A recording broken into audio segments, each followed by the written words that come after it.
अस्सलाम वालेकुम। आप देख रहे हैं वायरल पॉइंट और मैं हूं राशिद अहमद। दोस्तों, आज इलेक्शन कमीशन की वेबसाइट पर जब फॉर्म 45 शेयर किए गए तो वो हालत थी कि जिसको देखकर बड़े बड़े सकते में आ गए कि इतने नालायक और इतने निकट्ठू भी हो सकते हैं। मेरे एक दोस्त ने मुझसे पूछा कि यार, ये जो बड़े ताकतवर लोग हैं इनको हमारी हालत पर रहम नहीं आता, या इनको फिक्र नहीं होती कि इस मुल्क का मुस्तकबिल तबाह हो रहा है। तो मैं उसे क्या जवाब देता, मेरे पास तो जवाब न था। लेकिन मेरे जहन में एक वाक़या आया, मैं आपके साथ शेयर कर रहा हूँ। पुराने ज़माने में एक मुल्क का बादशाह जो है वो फौत हो जाता है। उसका कोई वाली वारिस होता नहीं। रियाया अब ये सोचती है कि मुल्क की बाग दौड़ किसके हवाले कर दी जाए। फिर यह फैसला होता है कि एक वीरान सड़क पर जो बंदा सुबह सवेरे इस सड़क में से गुजर रहा होगा, हम उसको अपना बादशाह बना देंगे। सारी रियाया सुबह सवेरे वहाँ पहुँच जाती है और उस सड़क से गुजरने वाला पहला शख्स जो होता है वो मदारी वाला, जिसके साथ रीछ होता है या बालू होता है, उसको नचवाता है। तो आवाम इसको पकड़ कर महल ले आती है। अब ये बालू का मालिक जो है ये बादशाह बन जाता है। अब रियाया उससे पूछती है, बादशाह सलामत बताएं क्या करें। तो बादशाह सलामत कहता है कि हलवा पक सकता है। तो सारे कहते हैं जी जी बिल्कुल पक सकता है, बैतुलमाल में माल पड़ा हुआ है। तो कहता है खुद भी हलवे खाएं, आवाम को भी हलवा खिलाएं और मेरे रीछ को भी हलवा खिलाएं और मुझे भी हलवा खिलाएं। ये सब कुछ चल रहा होता है कि दुश्मन मुल्क को खबर हो जाती है कि यार, इस तरह का एक नालायक मुसल्लत हो चुका है, तो क्यों न इस मुल्क के ऊपर हमला कर दिया जाए। तो ऐसा होता है कि दुश्मन मुल्क की फ़ौजें हमला कर देती हैं। बादशाह सलामत के पास सपा सलार पहुँचते हैं कि ये मुल्क पर हमला हो चुका है और जल्द अज जल्द इसका कोई फ़ैसला लिया जाए। तो बादशाह पूछता है, अभी हमला हुआ तो नहीं? कहते हैं जी नहीं, अभी नहीं हुआ। तो कहते हैं ठीक है, बस हलवा पकाओ, खुद भी खाओ, मेरे रीछ को भी खिलाओ, मुझे भी खिलाओ और आवाम को भी खिलाओ। यूँ फ़ौजें आ जाती हैं, हमला हो जाता है, कई शहर फतह हो जाते हैं। कासिद पहुँचता है कि बादशाह सलामत, फ़ौजों ने हमला कर दिया है, हमें काफ़ी जगह पर शिकस्त हो रही है, हमारी कोई ना कोई सुनवाई की जाए और मुल्क के लिए कुछ किया जाए। तो बादशाह सलामत कहते हैं कि अभी पूरा मुल्क तो फतह नहीं हुआ ना, अभी आवाम तो बचती है ना। कहते हैं जी जी बिल्कुल। तो बादशाह कहता है ठीक है, बस हलवा पकाएं, मुझे खिलाएं, मेरे रीछ को खिलाएं, आवाम को खिलाएं और ख़ुद भी खाएं। करते करते नौबत यहाँ तक आती है कि एक कासिद पहुँचता है कि बादशाह सलामत, फ़ौजें महल के करीब पहुँच चुकी हैं, वो महल पर कब्ज़ा करने वाली हैं, लिहाजा अब कोई हुक्म सुना दिया जाए। तो बादशाह सलामत फरमाते हैं कि जी आप हलवा पकाएं, महल के अंदर लोगों को भी खिलवाएं, मेरे रीछ को भी खिलाएं और मुझे भी खिला दें।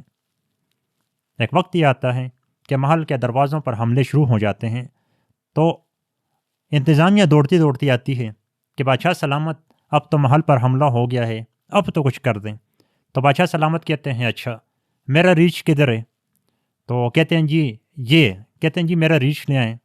जब रीछ को ले आते हैं तो बादशाह सलामत अपने रीछ की डोरी को पकड़ते हैं, डुगडुगी को हाथ में पकड़ते हैं, कहते हैं आप जानो और आपका मुल्क जाने।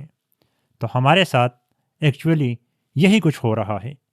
आप उठा के देख रहे हैं, हमारे मुल्क के जितने भी बड़े ओहदे हैं, वो आर्मी चीफ के हैं, वो बड़े सियासतदान हैं, वो हमारे चीफ जस्टिस हैं, वो हमारे सारे ब्यूरोक्रेट हैं, वो हमारे साथ यही करते हैं। वो अपनी अपनी दौर हुक्मरानी में अपनी अपनी इक़्तिदार की कुर्सियों पर जब बैठते हैं तो वो हमारे वसाइल को इसी तरह लूटते हैं, हलवे बनाते हैं, ख़ुद भी खाते हैं, हमारे सहाफ़ियों को भी खिलाते हैं, अपनी रियाया को भी खिलाते हैं और मज़े करते हुए रहते हैं। अपनी मुद्दत जब पूरी हो जाती है, पाकिस्तान की तबाही हो जाती है, ये लोग अपने रीछ यानी अपनी आल औलाद को लेते हैं और लंदन, पेरिस, न्यूयॉर्क पहुंच जाते हैं और पीछे हम फिर उसी तरह एक सड़क पर जाते हैं और एक नए बादशाह की तलाश करते हैं और वापस आते हैं। और ये सर्कल हर 3 साल बाद मुसलसल रिपीट होता रहता है। तो जो भी लोग ये हमारे जमहूरी हुकूक पर डाके मारते हैं, जो अपना हक मांगने पर जुल्म सितम करते हैं, इनको इस चीज़ से कोई फ़र्क नहीं पड़ता। उनको फ़र्क पड़ता है तो बस इसी चीज़ से कि आया उनके जो रीछ हैं, जो उनकी आल औलादें हैं, उनका मुस्तकबिल लंदन, पेरिस, न्यूयॉर्क में मुस्तकबिल जो है महफूज हो रहा है या नहीं हो रहा। उनको इस चीज़ से कोई फ़र्क नहीं पड़ता कि रियाया के ऊपर क्या हो रहा है और रियाया किन परेशानियों से गुजर रही है। ये जो इस तरह के बूंदे मजाक हो रहे हैं इलेक्शन कमीशन की जानिब से, اور جس طرح کے فارم 45 شیئر کیے گئے ہیں، تو بے ساختہ میں یہی کہہ سکتا ہوں کہ ہمیں یہ کہا گیا ہے کہ ہم ہیں یہاں کے جہکانت شکرے، عوام نے جو پٹنا ہے وہ پٹ لیں، ہماری جو مرضی ہوگی ہم اسی طرح کے کارٹون مسلط کریں گے اس ملک کے اوپر، کبھی ایک طرز کے اور کبھی دوسرے طرز کے۔ اور یہ سلسلہ قائد اعظم کے بعد سے شروع ہے اور آج تک ہم دیکھتے ہیں ہمارے ساتھ یہی مذاق ہوتے آ رہا ہے۔ اب دیکھنا ہے آگے کیا ہوگا، لیکن یقین مانیں کسی کو کوئی فرق نہیں پڑتا کہ میری زندگی اور آپ کی زندگی کیسی گزر رہی ہے۔ ہر بندے نے، ہر بادشاہ نے اپنے اپنے ریچھ پالے ہوئے ہیں، اپنی اپنی ڈگڈگیاں رکھی ہوئی ہیں، اور ہمارے نام پر وہ پیسے بٹورتے ہوئے نظر آتے ہیں۔